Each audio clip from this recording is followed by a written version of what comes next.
And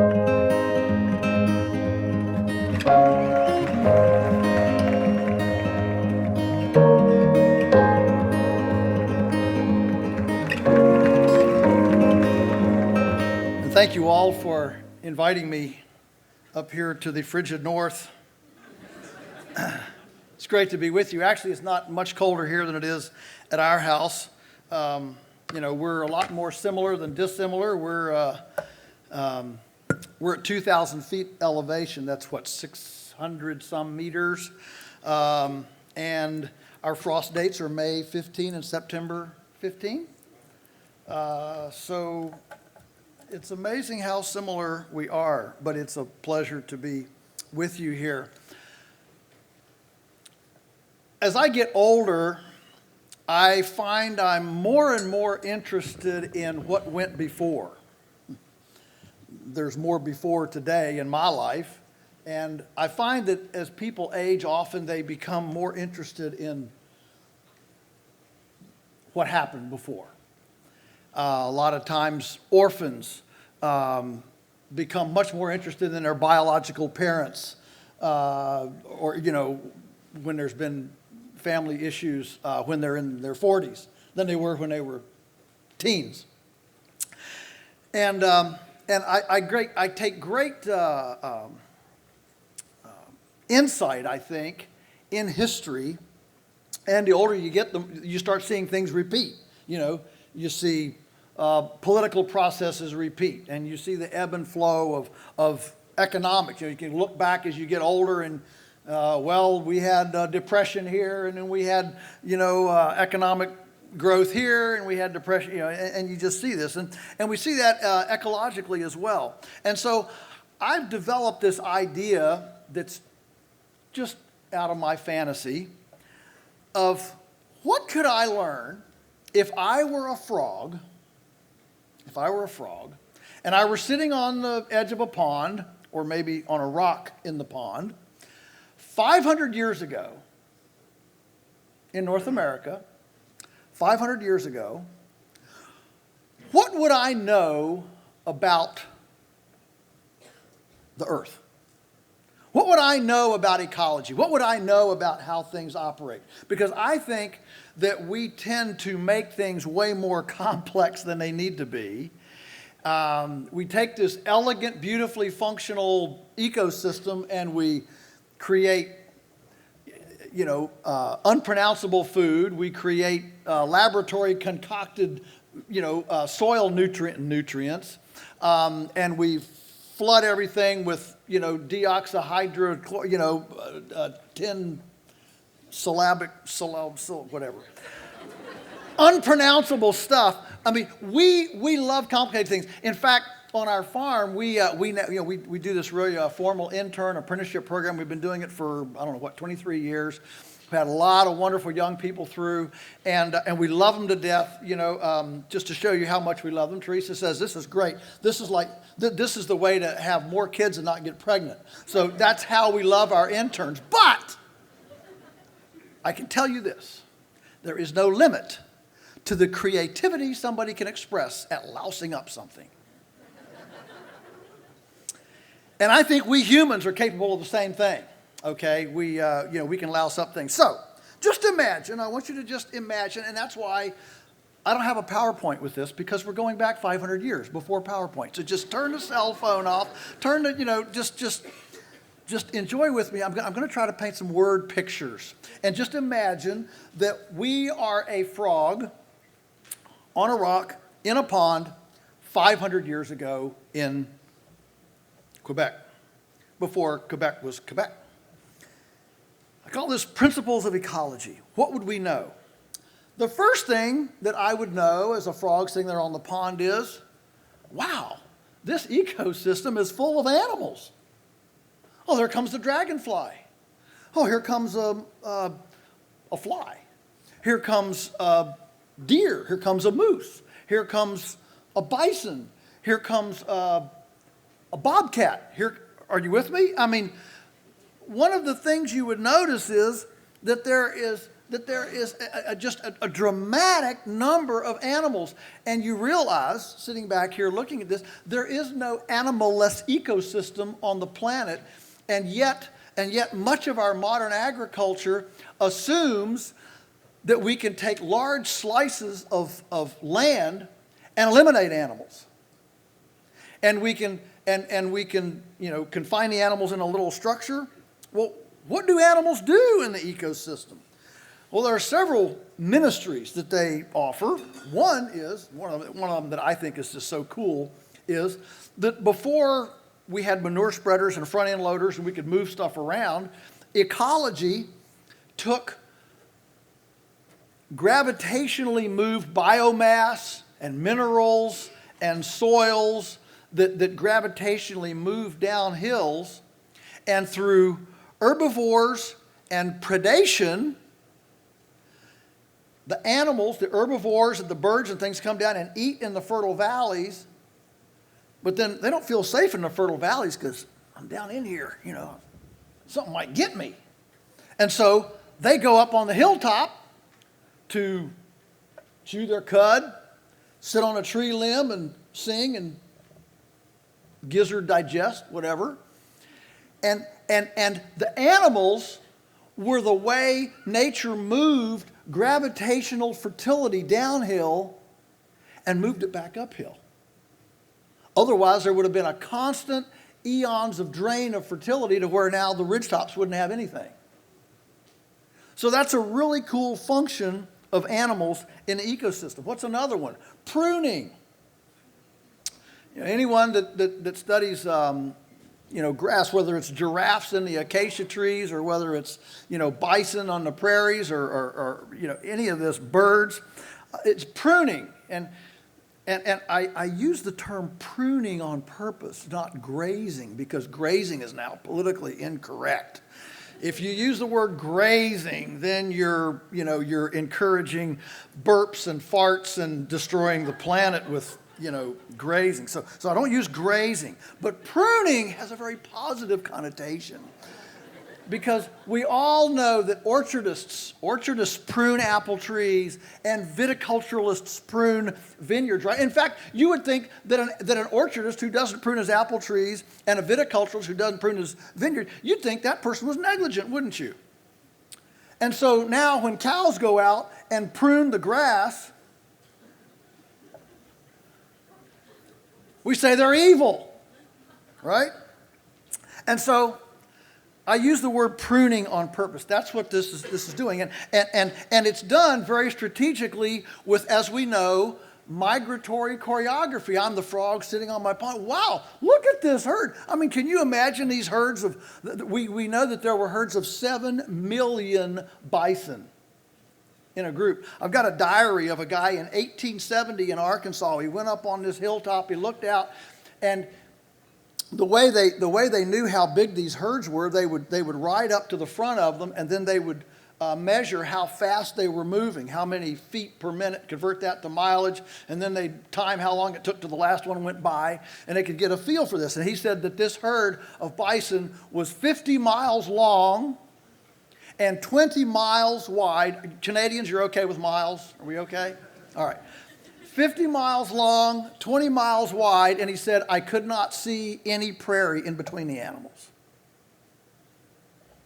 Captain Jim Bridger, when he was dispatched to the Black Hills of the Dakotas for the first time, he got behind a herd, he said, of 7 million. Now, that's always intrigued me. Lieutenant, could you come up here a minute, though? Lieutenant, get out your quill there and a new piece of paper and put down 1, 2, 3. I don't know how they count all these things, but he said that if they hadn't been carrying their own forage and oats for their horses, they would have died, because it took them, they inadvertently got behind this herd of bison, and it took them 5 days to get out to something that was edible for their mules and horses. The swath of devastation was that big. I mean, there's a reason why the Mississippi was called Big Muddy. So the point is, the pruning is a big deal. Another reason for animals is rapid decomposition. I don't know how many, probably a lot of people here have built compost piles. Built compost piles? Yeah. Well, you'd like to think that that's really easy, but there's a lot of ways to mess up a compost pile. I mean, you need ambient temperature, warm enough. You need carbon, nitrogen, oxygen, moisture, microbes, all in the right ratios, all at the right temperature. I mean, it's kind of sophisticated. One of the beauties of animals, and especially herbivores, is that they can take cellulitic structure that's really kind of tricky to compost, and guess what? In the rumen of a cow, it's always the right temperature, it's always the right moisture, it's always the right microbes, and they can recycle biomass in 24 hours that you and I would struggle to do in 6 months. So they're a fantastic recycling spinner, flywheel, okay? They move that forward. So there's a lot of reasons for animals, and that's why as I'm a frog, I'm sitting here and I'm watching all these little animals and appreciating that the ecosystem is full of animals. Number two, the next thing I notice is all of the energy in my universe, as far as my little bulgy eyes can see, all the energy is coming from proximate sources. The sun, wind, maybe there's a stream feeding the pond that I'm in, and I hear the trickle of the water. That's energy, gravitational water energy. The force of water, wind, sun, it all powers the system. The energy that's powering the system is coming from localized sources. Wouldn't it be something if we actually had that kind of system in place today, where no business could get started unless they could generate the energy required to run that business from within the community or the neighborhood or something like that. That would be very interesting. But energy was extremely proximate and localized. Next, I'm looking out and I'm realizing, carbon doesn't move very far in this system. Carbon doesn't go very far. We're not shipping chicken feathers to China in shipping containers to be made into fertilizer. Right now, the Netherlands has a multi-billion-dollar project, because I don't know if you know, the Netherlands is turning into a toilet bowl. And they're generating way more poop than they can assimilate. And so they're getting all their grain stuff in from Paraguay and Uruguay, and they've got a multi-billion-dollar enterprise where they dehydrate the poop from the animals fed on the Paraguayan, Uruguayan grain, and they're sending that poop back to Paraguay and Uruguay because they can't metabolize it in the Netherlands. Nature doesn't do that. The farthest nature moves carbon is, an elk or a deer or a moose or something. They eat here, and they walk up there, and they lie down, and they chew their cud, and then when they stand up, they poop, and that's as far as it gets moved. A bird, he picks up some seeds and worms and things and goes up on a tree branch as far as they can fly, and they sit there and they poop that out. But it's not very far. Leaves, of course, leaves in the fall, the deciduous trees, they fall off the trees and the wind blows them, but it doesn't blow them across the Atlantic. They stay fairly close. Grass, it grows up and it might lodge or fall over, turn as it goes into, browning and senescence. It doesn't go very far. The point is that the manure, the carbon, all the carbon in the system stays pretty close.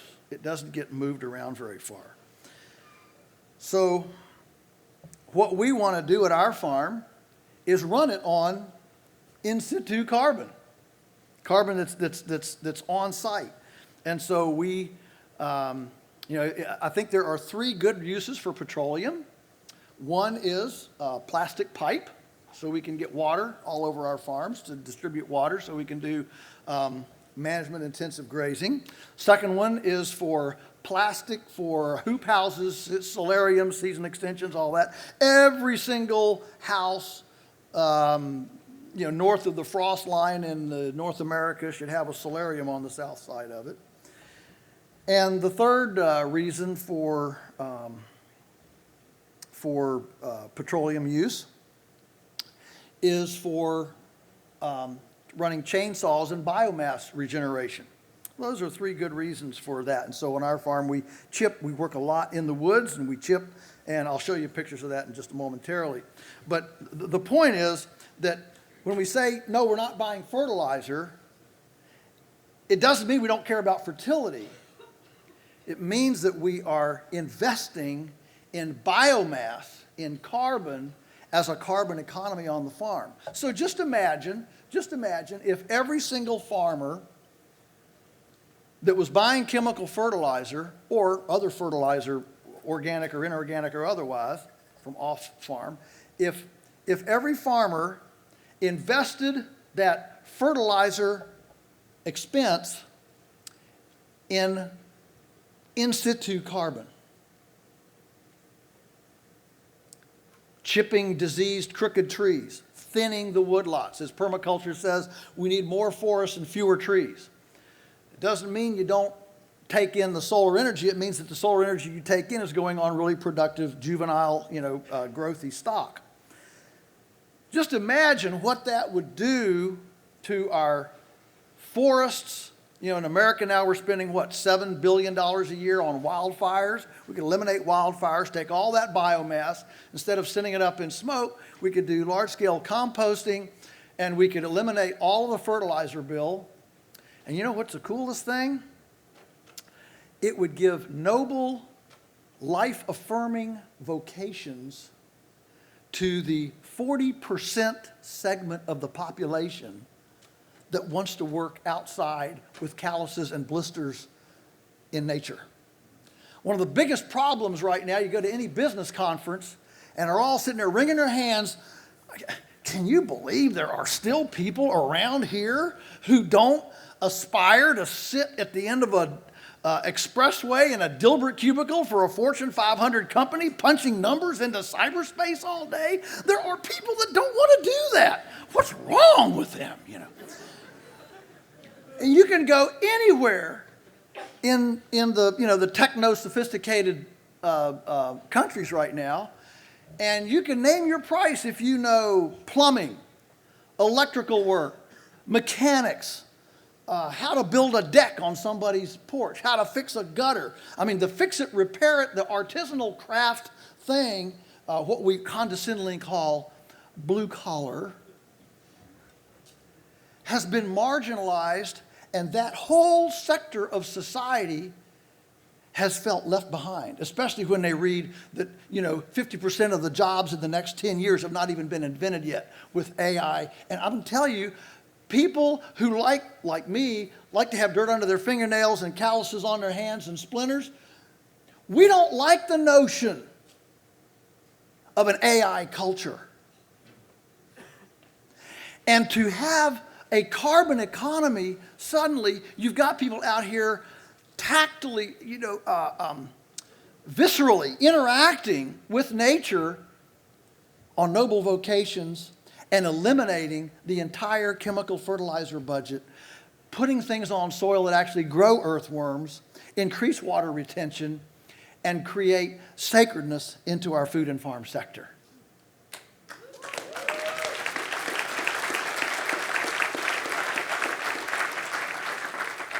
So this doesn't have to be a government program. It doesn't have to be a cap and trade. It doesn't have to be WHO, UN, or any other acronym. It can just be taking the wisdom of nature and applying it on our farms. Number 4, next thing the frog sees is, wow, hydration occurs on site too. We just talked about carbon. Well, hydration occurs on site too. This whole thing runs on water that actually lands here. It's close here. Water often determines carrying capacity. And P.A. Yeomans, who kind of the guru of water for every farm, he said that the weak link on every farm was water.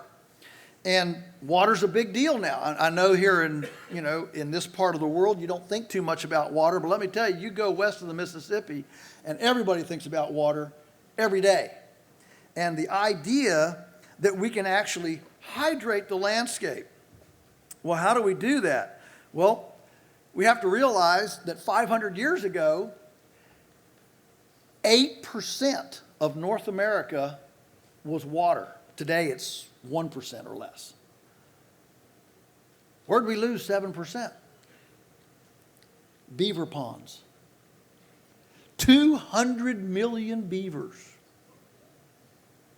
200 million beavers.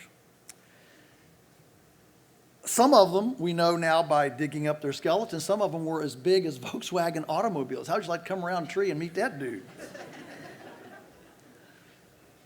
But the idea was that with this beaver activity and all these artificial dams, we were hydrating the landscape. That's another good use of petroleum, is to duplicate the beaver ponds. We can do them one better. The beavers always had to do it in a stream that was running. We can do it in a valley that only runs when the commons is full on surface runoff. P.A. Yeomans used to say every farmer should ascribe to eliminating surface runoff from their farm. That would take a lot of ponds. But rather than viewing water as a drainage issue, we would use water as how much can we keep every raindrop as high on the landscape as possible for as long as possible. This would include engineering for roads. On our farm, for example, if we want to carve a road out for a farm lane to access, typically you put some fill in the valley to reduce the, how far down you have to go, and you put a culvert down there in the bottom of the valley, and that's what, no. What we do is we put the fill in and put the culvert in the top. Same amount of dirt, the only difference is now you have a pond on the upper side, and you drive over the dam. If every single road were engineered that way, we'd have our 8% surface area of water, and imagine the wildlife and the duckweed and the purification, the hydration, the salamanders, the frogs. I mean, there would be all sorts of riparian beauty. Number 5, the next thing I see, I'm a frog sitting on my rock. Remember, that's what we're going back to every time. And I'm noticing that seasonality dominates biology, that there are times that there's a cyclical nature to this thing. And whether you're in the Mediterranean and it's a dry season and wet season, or whether you're here and it's a warm season and a cold season, the point is that I'm noticing, and this frog that we're talking about, he's here. So for him, it's warm and cold season. And he's noticing that there's a cyclical nature to this. There are times of busyness and times of relaxation. There are times of static and times of growth. There are times of rest and times of activity. And so one of the critical elements, I think, as we try to create an ecologically mimicking food and farm system, is to message to our customers, message to our urban friends. You can't always have oranges in Montreal in February. What's wrong with celebrating the first strawberry of the season? And what's wrong with taking Fall's Bounty and canning it, dehydrating it, lacto-fermenting it, whatever you want to do with it. Right before frost, ever notice, right before frost in the fall, all the tomatoes get together and form a conspiracy. And they say, we're all going to ripen next week. And every year, farmers markets throw away hundreds and thousands of tons of tomatoes because, hey, it's fall. Now it's time for potatoes and acorn squash and that sort of thing. And we need to be, as the frog, eating flies when they're there. and then hibernating in the wintertime with our larder that we've assimilated during the season. See, that's the way you start reducing energy footprints, you start reducing carbon footprints, and you start actually localizing the biology and actually enjoying the seasonality instead of being aggressive against seasonality. Number 6, disturbance and rest cycles. So there's times to disturb and times to rest. I mean, he's sitting here and he probably hears a rumbling off in the distance. Might be a volcano.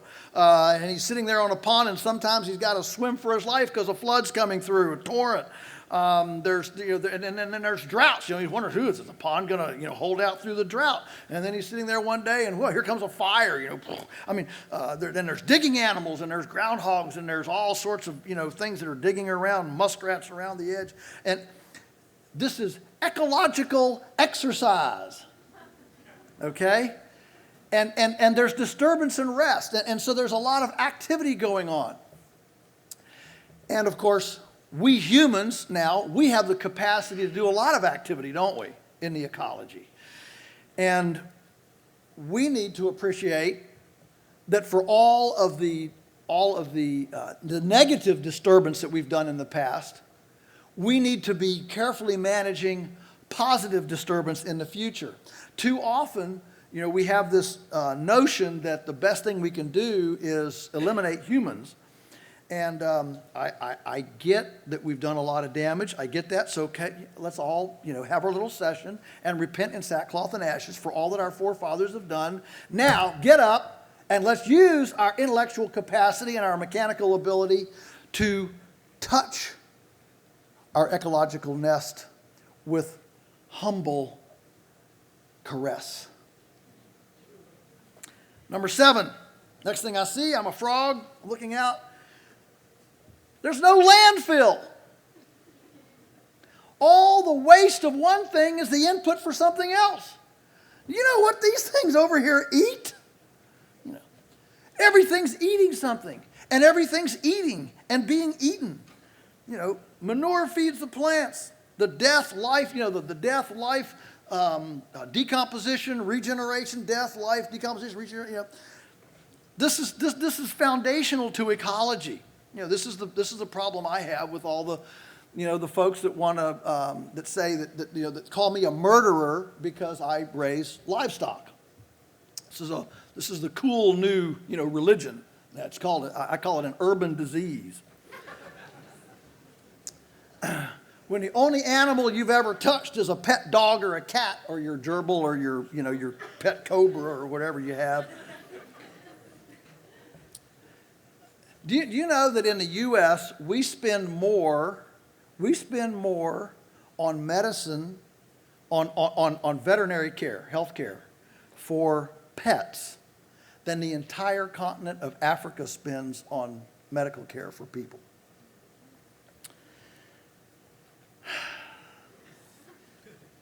I mean, we got called up one day, the animal welfare department. They got a call from a lady driving by one of our rental farms. We had this group of 300 cows there, and we move them every day to a new spot. So it was 3:30. They're all kind of up. You do this every day, and they get pretty used to it. So they knew where they were going. So they were all kind of mobbed up there at the gate, very just quiet, waiting. Lady drives by, calls 911. There's a crowd of cows. Crowds are stressful. It's animal abuse. Reports us. So the local animal, you would think, wouldn't you love to live in a society where the animal control officer could say, lady, that's why they're called a herd. No, you got to dutifully fill out the form. Call us up. We've got to meet them out there. He fills out his report, and of course he said, these are the healthiest animals I've seen. He said, you don't have an animal problem, you got a people problem.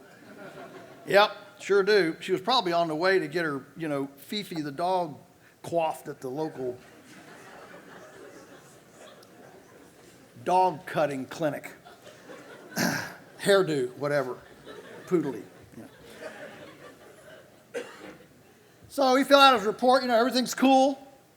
Well, she appealed to the state. Now we got the state vet. I mean, she ties Daniel up for 2 full days. That's 4 man days of the president and vice president of the company dealing with, this is a crowd of cows. They look stressed. Well, they had a whole field they could be in, but they wanted to be together.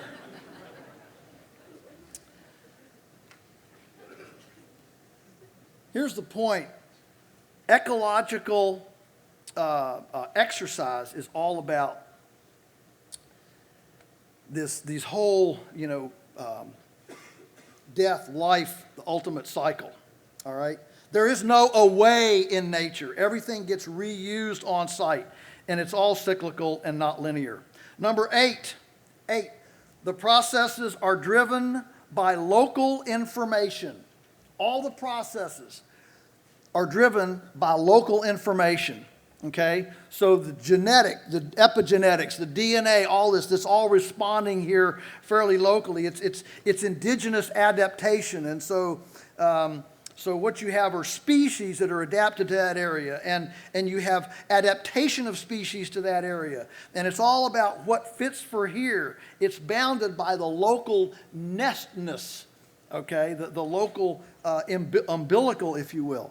And interestingly, every species in the system is encouraged to compete for its place in the sun, to compete for its what we call the height of its physiological distinctiveness, okay? To be as tall a plant as it can be, to be as healthy a critter, to have as many babies as the ecology can handle. There's nobody in there putting the plants and the animals on a quota system.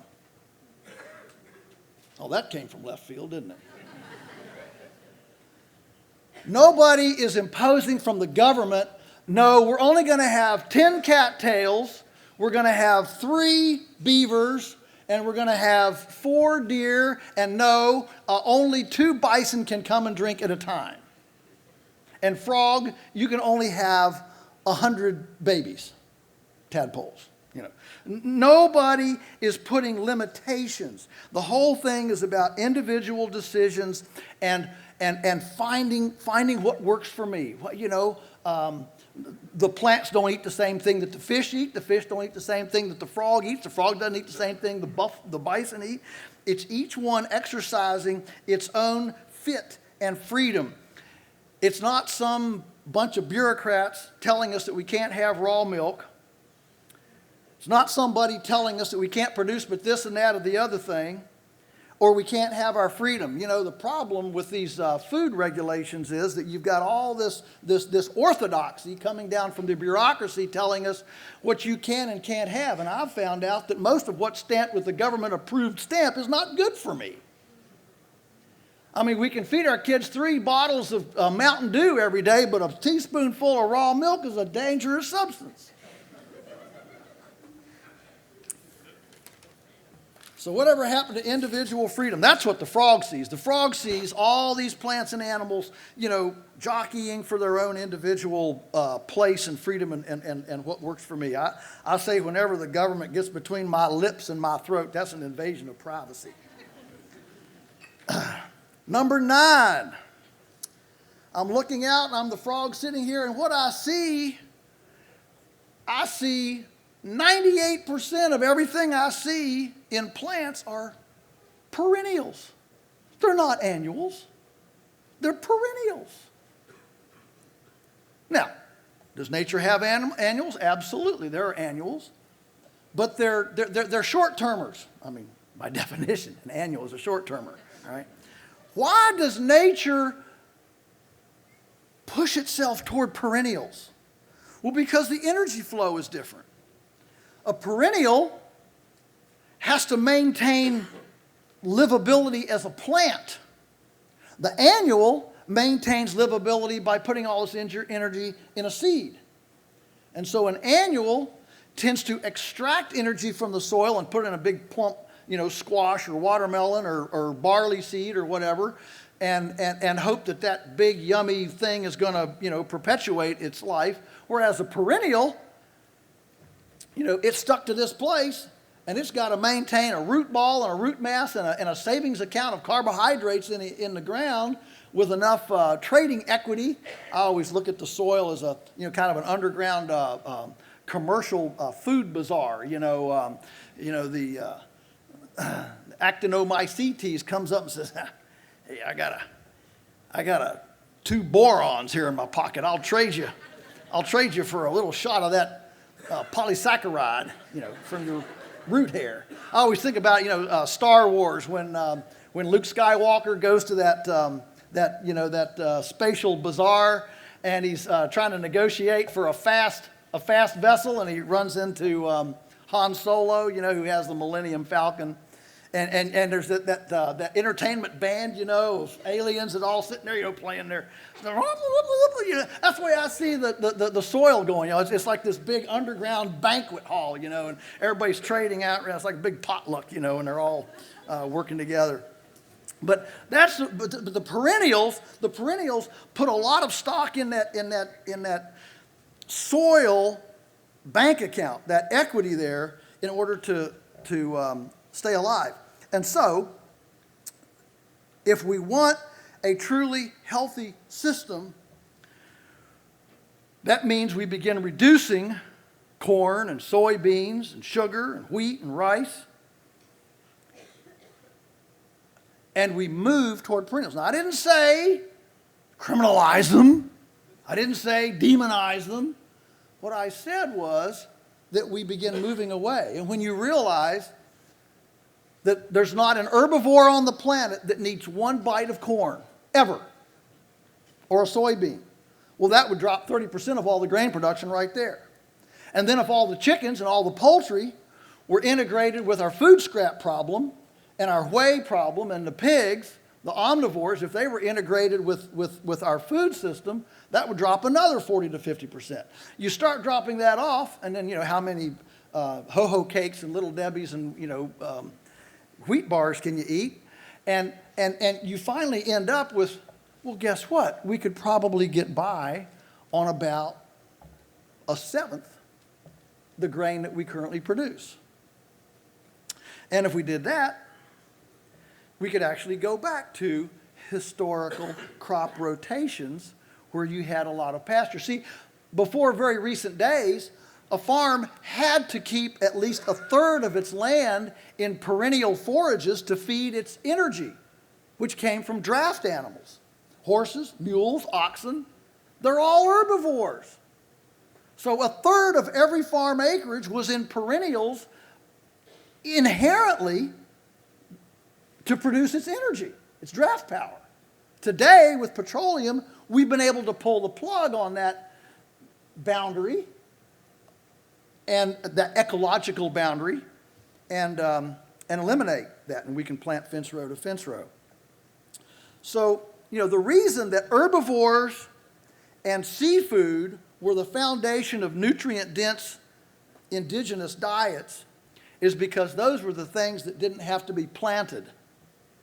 There's a lot of risk in planting.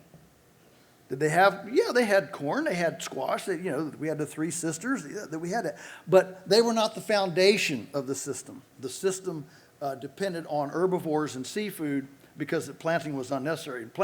When you're walking, with a sharp stick, or you're using a bison shoulder blade, sinewed rope onto a piece of wood that you couldn't even cut that you didn't have that you had to find a piece of wood that was perfect for a handle because you didn't have a way to shape it because there was no metal.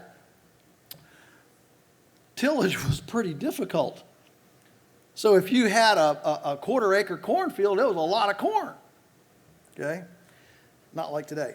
Number 10, polycultures. I'm looking around, look at the variety. I mean, there's flowers and there's trees and there's lily pads and there's algae. There's all sorts of things. Wow, polycultures.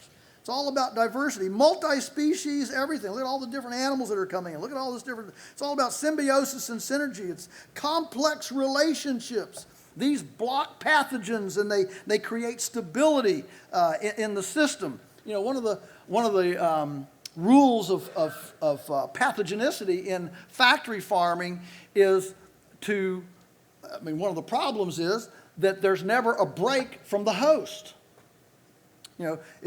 If we wanted to create a really pathogen-friendly farm, let's say we had a diabolical, 007, we had some diabolical committee here that was going to make a food system, a farming system that would be really pathogen-friendly. We could have 5 people here, kind of a devious nature, would agree to be on the committee and design a system. Well, what would they do? The first thing they would do is they would say, well, we want single species farms.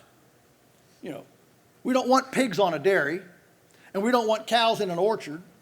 We certainly don't want chickens in an orchard. We want single, and we don't want to have animals on a produce farm. All that manure. Oh no, we could never do that. And so we have intensive single speciation. And then we would, of course, say, well, let's see, the sun is the number one sanitizer, so let's lock them all in a barn. Let's lock them all in a building and make sure they don't get any sunshine. That's good. And then we'll make sure that they're real close together. We don't want the pathogens, the little microbes and microscopic pathogens, to have to work hard to find a host. We want them to all be really close to a host. So we'll put them in there at real high density, so that the pathogens can always find a host. That's good. Yeah. You see where this is going, okay? The point is, we could not design a more pathogen-friendly system than what we have. Polycultures, diversity, all right? So what we want is we want farms that exemplify a lot of different kinds of enterprises, a lot of complexity, a lot of polycultures. Number 11, integration. Nothing is segregated. My goodness, the plants are down next to the water, the water's up next to the tree, the deer come into the water. It's all integrated. It's not segregated. And our food and farm system today is highly segregated. And this is one of the reasons I'm such a big believer in, in the urban sector, the best place to start, a place to start is what I call kitchen chickens. If every kitchen had enough chickens to eat the food scraps out of that kitchen, we wouldn't have an egg industry. And we wouldn't be sending that in the landfill. It fries me that these colleges, they get greeny-weeny environmental awards when they start a composting program. That's ridiculous. So they put it on a truck, to take it off campus somewhere to a composting facility. Oh, this is really green. No, greeny-weeny would be to put 100 chicken house next to the dining commons and send the kitchen scraps in there and the eggs in. Now they don't have to bring the eggs to the campus. They don't have to take the food scraps out. That's green. Integration. So you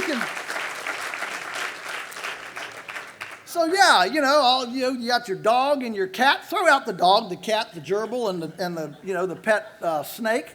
Put in 2 chickens, and there's nothing. Listen, if you've got teenagers, there is no better role model than a chicken. Chickens are the first things up in the morning. Chickens spend all day happily, turning trash into treasure, eggs. And as soon as the sun starts to go down, they don't want to go out on the town, get tattoos and dreadlocks. Man, they want to head to the roost and get quiet for the night. What better role model could there be for teenagers?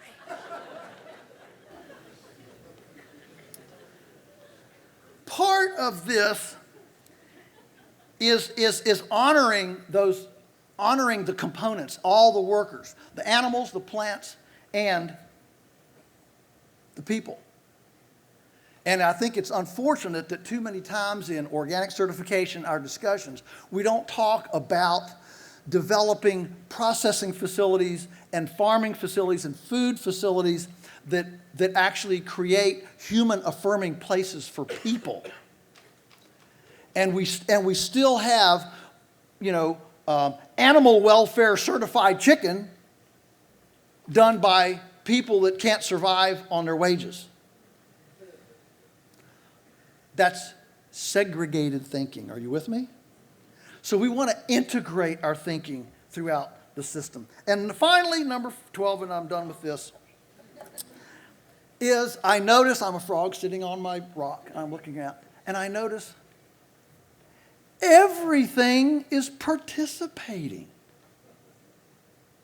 There's not a day in the life of the frog when the frog sits back and says, oh, I'm just going to chill out for the day, man. I ain't having anything to do with this place.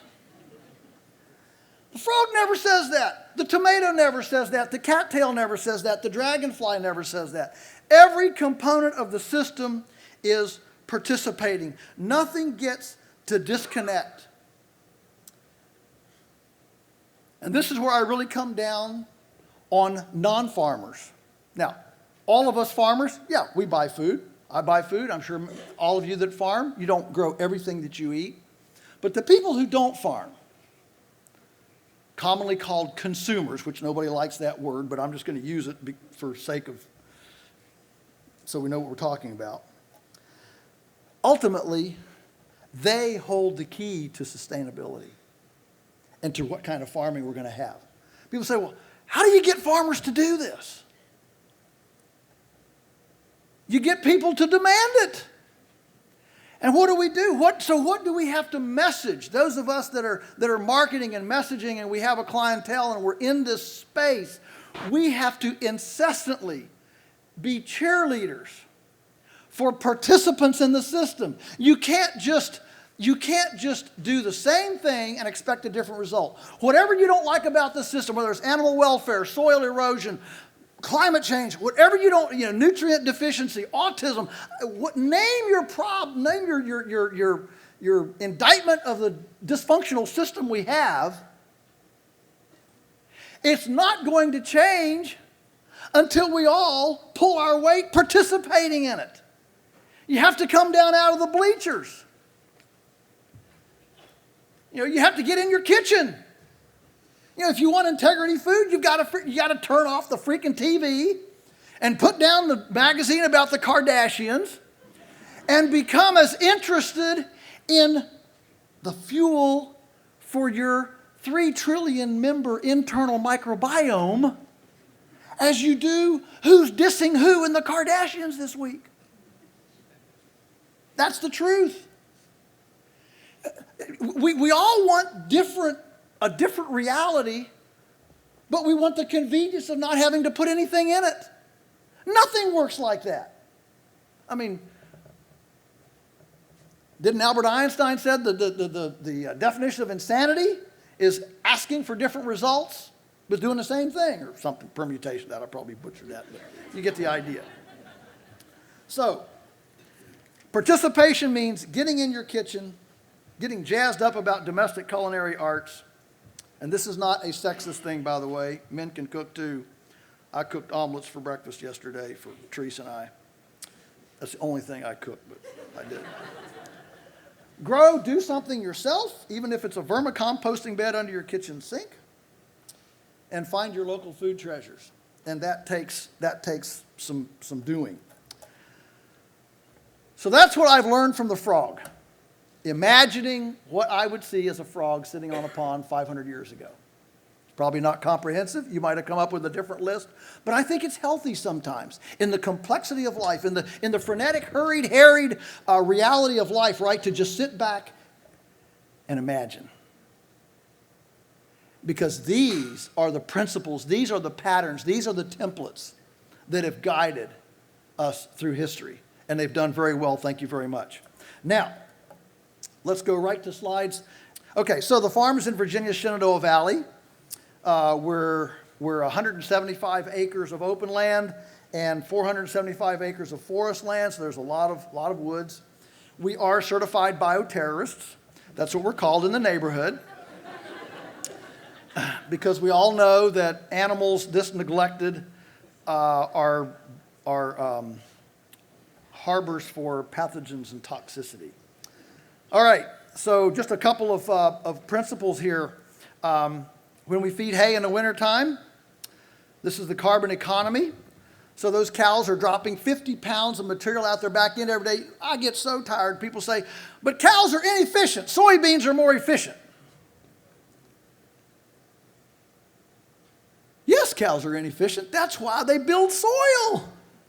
If a cow was as efficient as a soybean, we wouldn't have any soil anymore. The fact that a cow poops out 50 pounds a day, eating 28, I call that perpetual motion. I know a bunch of it's water, but just enjoy the thing. The point is that they're like alchemy, okay? But the problem is what they're pooping out and urinating is highly soluble and volatile. It gets wet, it wants to leach into the groundwater, and if it gets dry, it wants to vaporize off in the air. We all know what that smells like. So we use a carbonaceous diaper. We put down wood chips underneath them. That's why the wood chipper. And we let this carbonaceous diaper build up. A carbon diaper. It gets real deep, over a meter deep. And then we put corn in it. The cows tromp out the oxygen. The corn then ferments in there. And then we put in the pigorators. And the pigorators then seek the fermented corn. If you look real close at a pig, you'll see a sign across his forehead. It says, "We'll work for corn." And the pigs then seek the fermented corn and oxygenate it like a big egg beater, okay, and turn it from anaerobic to aerobic. And the wood chips are primarily fungal rather than bacterial.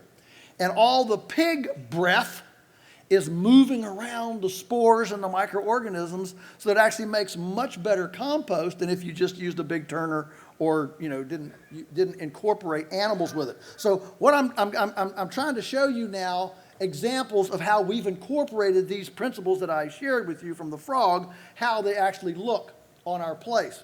And so animals are in the system, animals are participating, and of course the pig is fully honored in its pigness in doing this. This is not asking the pigs to do something they don't like to do. They actually enjoy doing this. And of course, economically, it completely changes the economics because instead of having machinery with petroleum, it's in situ wisdom using the pig's gifts and talents and using infrastructure that appreciates instead of depreciating. So suddenly the profit potential becomes size neutral because we don't have to generate the volume to replace the infrastructure that rots, rusts, and depreciates. Okay? It looks like something out of Macbeth, But that compost is just, how many pigs get to have their own sauna? It's pretty cool. All right. And then the pigs go out on pig pastures using electric fence as a control mechanism. We move them every couple of days to a new salad bar. So they get you see in the background, they have the feeder, so they get their feed in the background, but they also get their salad bar, and they're rotated through every couple of days, not migratory, but domestic, same idea, all right, moving along. And this creates these beautiful silvopastures. We've never planted a seed. The seed was in the seed bank. How did it move from forest to silvopasture like this? Well, it did it because the pigs, the ecological exercise, as a very timed strategic protocol, opened up the latent seed bank that was in the seed. Remember when we just heard how many viruses attack, at every square meter? Well, seeds hit every square meter too. They come on the sides of waddling possums. They fall off the feathers of birds. They waft on the wind. They come on spider webs. The earth does not want to be naked, and so there's a seed bank there. And so by strategically using the animals as a disturbance tool, timed, we can release that latent seed bank into a silvopasture. The herbivores, of course, are moving across the pastures. We move them every day as well. Again, they're not staying in one place. They're moving. Okay, just simply saying that animals move. You realize we live in a time when a lot of experts don't think animals need to move, right? And so when you say animals move, that's pretty revolutionary. And so we move them every day around 4 o'clock. And you can see where they've vacated. They're going on to this, we call this mob stocking herbivorous solar conversion lignified carbon sequestration fertilization. And yes, I did practice that in a mirror many times before I had the audacity to do it in public. All right, so the point is that this is, remember what I called this? No, I'm sorry. I went too far a jump. This is not grazing, it's pruning. Thank you. Good. All right. So in nature, herbivores move, they mob for predator protection, and they mow. They're not eating dead cows like the U.S. told us to feed. USDA, U.S. The government experts, when feeding dead cows to cows started, I didn't buy into it, and I was branded a Luddite. What do you want to do? Go back to washboards, hoop skirts, and hearth cooking, as romantic as that may sound to somebody who's never done it. No, I didn't buy into feeding dead cows to cows, not because I hated science or progress. I looked around the planet and I said, where's the herbivore that eats carrion? That's all I need to know. See, we're pretty clever. We got a big old brain on top of these. We're clever. In fact, we're so clever, we can innovate things that we can't physically, morally, ethically, or emotionally metabolize. My dad used to call this overrunning your headlights. We can creatively overrun our headlights. And that's why, and when I speak at colleges, this is when all the liberal arts students get up and yay! That's why we need ethics to put boundaries around amoral science. Because scientists don't ask how to make a happy pig. That's not in their bandwidth. All they ask is how do we grow it faster, fatter, bigger, cheaper? And I would suggest if we view animals as just inanimate piles of protoplasmic structure to be manipulated however cleverly amoral humans can imagine to manipulate them, we will quickly lose the respect and honor for life and for the pigness of pigs. And I've found that a happy pig, a pig that fully expresses its pigness, is the one that my microbiome likes the best. And if all we do is fatter, faster, bigger, cheaper, we take the most sacred thing in life, which is the sacrifice of something living to make something else live, whether it's eating a carrot or a T-bone steak, taking a life, and it's all sentience. Don't start on the sentience. Everything in the cosmos is pulsing with sentience. From the lowest genetic of the carrot to the highest sperm of the bull. It's all pulsing with sentience. It's all sacred. And how we respect that in life creates the sacredness in death, in the sacrifice that it does for us. And this is powerful when I talk to schools, and I've got kids. Say, listen, the ultimate, that's why sacrifice is the ultimate affirmation of life. It's when we give of ourselves to each other. That's when we fully express our lifeness. And if that's disrespected in life, then there's no respect in death, and we take what would normally be a sacred act and turn it into sacrilege. Okay? So that's why this is important. All right, so the cows are moving along. So the herbivore is a pruner, and so we use high-tech electric fencing to be able to move them around. Now, they leave a perfect incubation environment for pathogenicity. So we look at nature and say, well, how does nature sanitize behind herbivores? Guess what? Birds. So we follow the cows with the eggmobiles, and the chickens then scratch through the cow patties, eat out the fly larvae and the maggots, and they clean up all the grasshoppers and crickets, and we get $100,000 worth of eggs as a byproduct of the pasture sanitation program. The question is, which would you rather live next to? See, we believe that good farming should be aesthetically and aromatically, sensually romantic. And if you've got a kindergarten class that's walking around all day holding their nose and saying ish and it stinks and it's ugly, there's something wrong with the farm. This is the Millennium Feather Net, named after the Millennium Falcon in Star Wars. 1,000 chickens, moved every 3 days, quarter acre, okay, using high-tech electric fencing to keep predators out, keep the chickens in. Again, animal movement, completely portable infrastructure. This is pigs and chickens in a hoop house in the wintertime, okay? Chickens can get up. So you use these are 4 foot by 8 foot tables that we can configure however we want to configure them so that we get cubic use of the hoop house instead of just linear.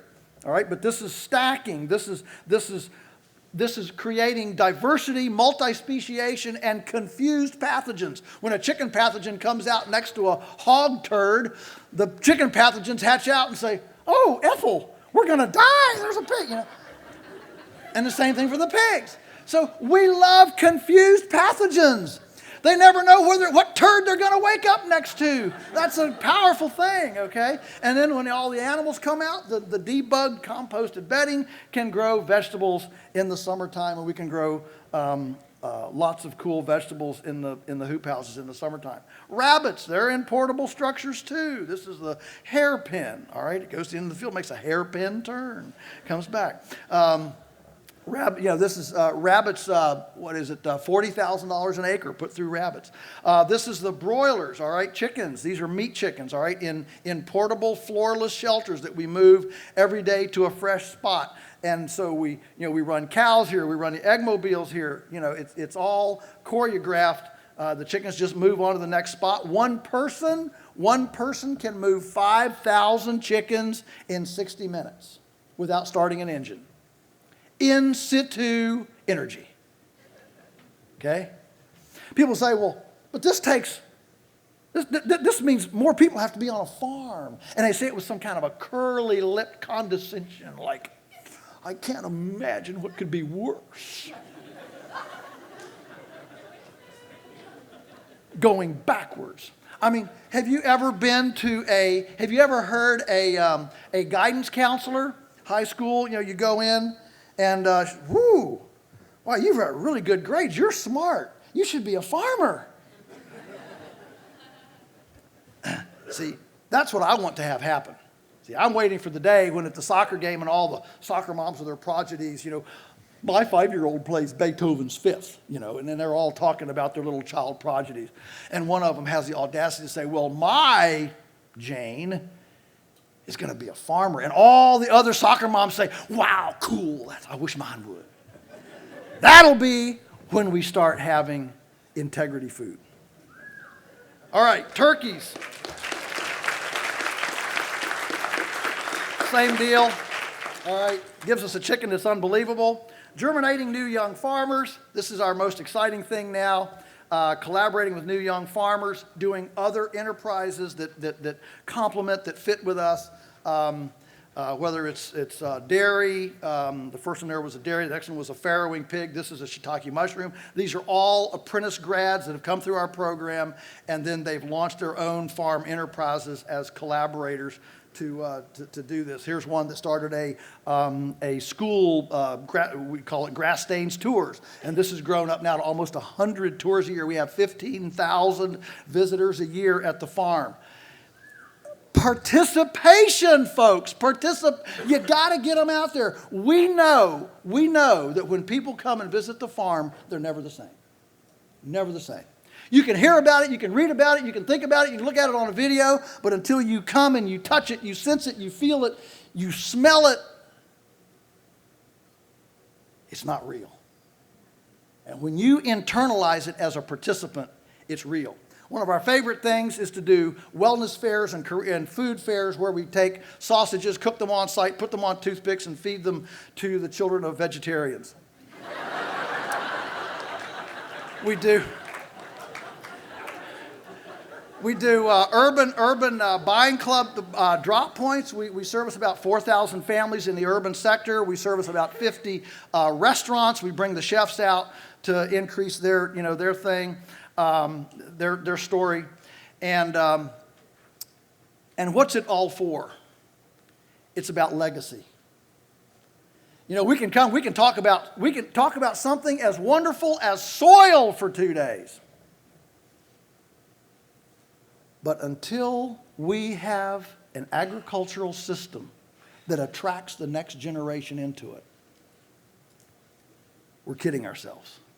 The ultimate regenerative sustainability, and I can string as many words as you want across there, but the ultimate measure is, what do the 18-year-olds do? Do they think that this is a place of mystery, awesomeness, and the coolest place to spend the rest of their life in? Or can they just not bear to get away fast enough? And I suggest that what we have to do is, so these are our kids. Daniel now, he's 37. He runs day-to-day operations. Rachel's in town. She's running the local agritourism business for the 7-county region. And the blessing of my life is I can be here and I know everything's great. And succession's already happened, so that's cool. So I don't know what your dream is today. And I don't know what the perfect world is in your head. But I can tell you that if we integrate, participate, and innovate, I could pull up a thesaurus, but you get where I'm going here, all right? But if we dedicate ourselves to finding the treasure that's out there for each one of us in our lives, each one of us has a place to serve. We all have gifts, we have talents, we have spheres of influence. And if we each leverage those with passion, with integrity, with savvy, we can create treasures where trash exists. We can create soil where rocks exist. And we can create food where deserts exist. God help us to do it. Thank you.